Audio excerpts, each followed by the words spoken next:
বিসমিল্লাহির রহমানির রহিম।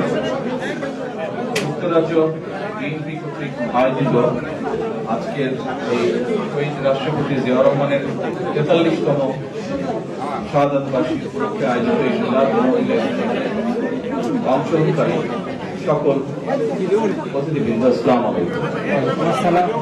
আজকে আমরা সকলে এখানে একত্রিত হয়েছি শহীদ রাষ্ট্রপতি জিয়াউর রহমানের ৪৩তম মৃত্যুবার্ষিকী উপলক্ষে। আমরা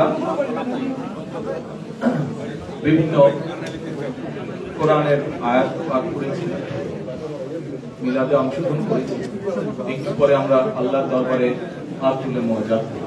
আসুন আমরা হাত তুলে আজকে মোনাজাত করি শহীদ রাষ্ট্রপতি জিয়াউর রহমানের জন্য। আমরা মোনাজাত করব 1971 সালে লক্ষ লক্ষ মুক্তিযোদ্ধা যারা এই দেশকে স্বাধীন করার জন্য নিজেদের জীবন উৎসর্গ করেছেন, শহীদ হয়েছেন, তাদের জন্য। আমরা আসুন দোয়া করি বর্তমানের চলমান যে আন্দোলন, গণতন্ত্র পুনরুদ্ধারের যে আন্দোলন, সে আন্দোলনে বিগত 15 বছরে যে সকল মানুষ শহীদ হয়েছেন, গুম হয়েছেন, হত্যা নির্যাতনের শিকার হয়েছেন, আমাদের বহু নেতা কর্মী, তাদের জন্য আমরা দোয়া করব। যারা বেঁচে আছেন কিন্তু বিভিন্নভাবে অত্যাচারিত, নির্যাতিত, বন্ধুত্ব বরণ করেছেন, তাদের সুস্থতার জন্য দোয়া করব।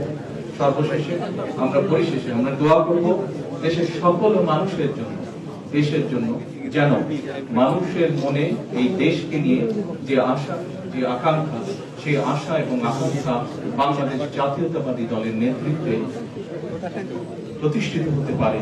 সেই রহমত চেয়ে আমরা আল্লাহর কাছে দোয়া চাই। আল্লাহ হাফেজ। বাংলাদেশ জিন্দাবাদ।